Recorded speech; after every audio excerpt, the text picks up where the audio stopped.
I'm okay. Don't worry. I don't need any help. Dear contest master, fellow Toastmasters, and friends, what were you thinking just now?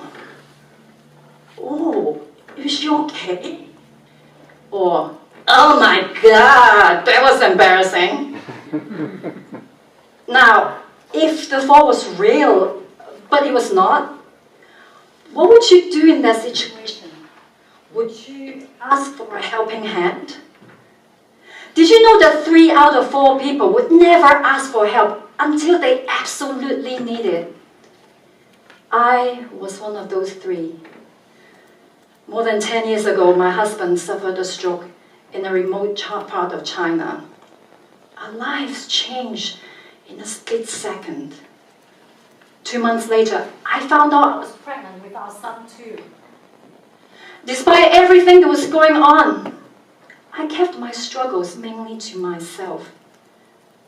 I took some time off, and one day I decided to call my boss. Hi Bruce, I'm ready to come back to work full-time. Oh, are you sure? Because you can come back part-time first. I can handle it, even though I was struggling. And guess what happens? Months later, I got completely burned out by exhaustion. Eventually, I left my long-term career. Many of us find it so difficult to ask for help. Why? Some of us believe that asking for help is a sign of weakness, as if it is something shameful about it. We pride ourselves on being tough, strong, and independent. Some of us believe we can do it all by ourselves. Superhero syndrome, that is. And I can hear some of you say, but I don't want to burden my friends with my problems. Everyone's too busy. They're not going to have time to help me. And you know what? Many studies show that most of us are naturally empathetic and want to help people who are in need because it makes us happy. Recently, I finally learned the importance of asking for help. On October 9th, 2023. It's a day I will never forget. I rushed my husband to the emergency room for his stomach pain. He took some tests, and I remember he was lying in the hospital bed, and I was waiting by his side, waiting for results in this dimly lit corner of the room.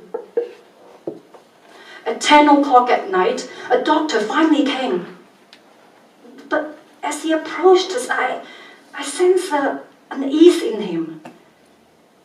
Then he came over and said, Mr. Ross, the stomach pain you've been feeling is actually caused by an advanced cancer. I'm sorry.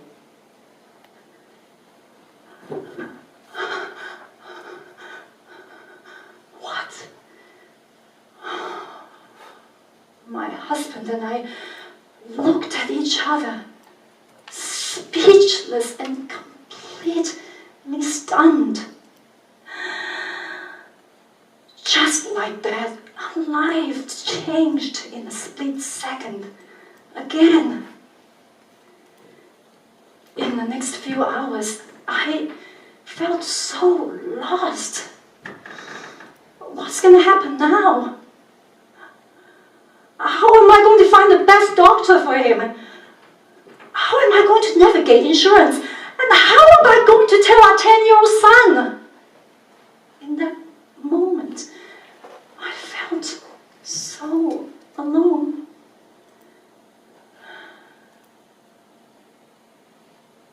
And then I remember my friend Sandy. She's a cancer survivor, and she was not alone. She told people about her disease. She asked for help. I thought, how courageous. And I was amazed how much support she got in return. Then I realized, I don't have to be alone either. So I shared the news as widely as possible. I told everyone, please, all of you here, pray for us. I finally acknowledged the limitations of one person. Me. One of the things I asked for was rather specific. Could you listen to me cry? It's just going to take 3 hours, I promise. To my surprise, so many people from different parts of the world offered to help me, including those I've known for years and those I hardly knew, and even strangers. What kindness! It is their kindness that has given me strength. Even sadness and fear remain.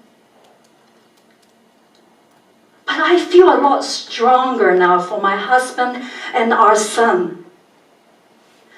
I realize when you rally people around you, you are never alone. We are stronger together.